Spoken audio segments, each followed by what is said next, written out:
Hi, I'm Peg Thomas, and we are two editors for 5 minutes. Today, we're going to be talking about handling accents in dialogue with a guest editor, Jenny Leo. I'm Jenny Leo. I am an editor and an author of historical fiction. My author name is Jennifer Lamont Leo, and I write mostly in the early 20th century is when my stories are set. But I do edit all kinds of fiction. So let's hit it. All right, you know what? I got to set my timer for 5 minutes because I generally don't do this. Karin does it because she Okay. knows that I fail miserably at it, and our regulars here understand that and realize that I don't know how to set the timer. Okay, there we go. 5 minutes. Um, Today, like I said, we're going to talk about handling accents and dialogue. And in full disclosure, Jenny is my final editor on my books before they go out. And one of the reasons I love to use her for my editor is she's not only an English major, she's a French major. And because I write colonial fiction, I tend to have a lot of French people in my books. And I have been known to, in my manuscript, put the note in parentheses, Jenny, I need a French word here. And she fills it in for me. And So it she works. understands handling dialect in dialogue maybe better than a whole lot of other people. So we're going to talk about why these things matter, what makes a difference, and some tips and hints that you can use to better use the accents in dialogue. And Jenny, why don't you start by telling us somewhat about maybe what your pet peeves are that you see, and then we'll go into what you can do to help people do better.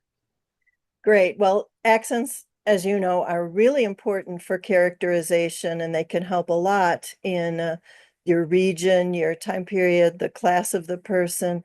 But it can go terribly wrong. I first ran into troublesome accents when I read Gone with the Wind after having seen the movie a zillion times. And the way Margaret Mitchell handled Southern dialect, especially with the servants' dialect, I would have to literally stop reading and read out loud to sound out the dialogue, and it threw me totally out of the story. Which is exactly what you never ever want to You do don't to a ever reader, want to do that. especially in modern. I mean, she could maybe get away with it back when she wrote that, but Right. today's reader, But attention it span of a gnat, they're not going to put up with it. they aren't. So my first tip is a little goes a long way. So if you can sprinkle in a few words in a dialect or an accent, but not the whole sentence, the reader will is smart and will get the picture. Or use sentence structure. Um, but yeah, don't go overboard in trying to portray an accent perfectly. You So you're just want to saying give that hint. you can use sentence structure to get some of it across as well as the different words. Right. And which was my second tip is instead of worrying about how the actual words are pronounced, is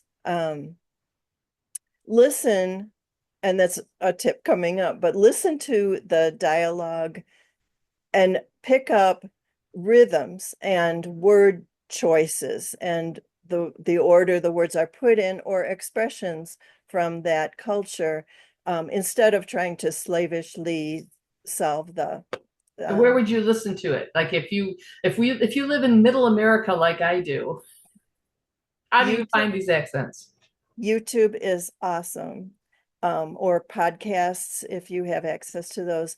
Not only can you listen to speakers from those cultures, there are actually videos intended for actors Oh, to really? teach how to speak. If you want an Irish accent or whatever, you can find videos on YouTube to teach you how to do that. If as a writer, you listen to those, it will be surprisingly helpful in portraying that accent.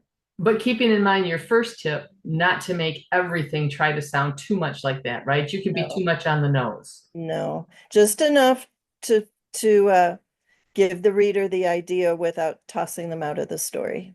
So we say flavoring the soup, right? Enough salt to flavor it, not enough to make you need a gallon of water That's after right. you have a bowl of soup, right? That's right. Do you have any other tips for us before we go? I would say look for those non-language ways to portray the characters' culture, how they're dressed, food choices they may make, or request some dish that's not common.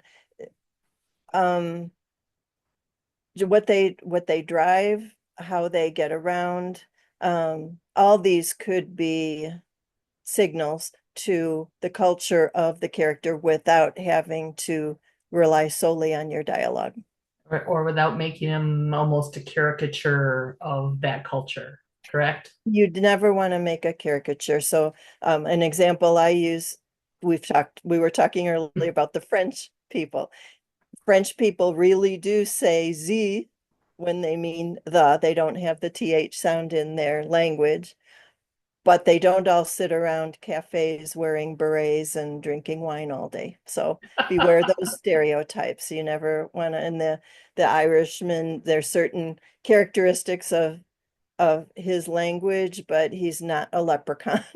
So just And be, that is our 5 minutes already. Can you believe how fast it goes by here? it zooms. Okay, well, I am Peg Thomas, and Jenny Leo is our guest, and we will be back to do another one of these next week. And until then, hope you have a great day. Bye.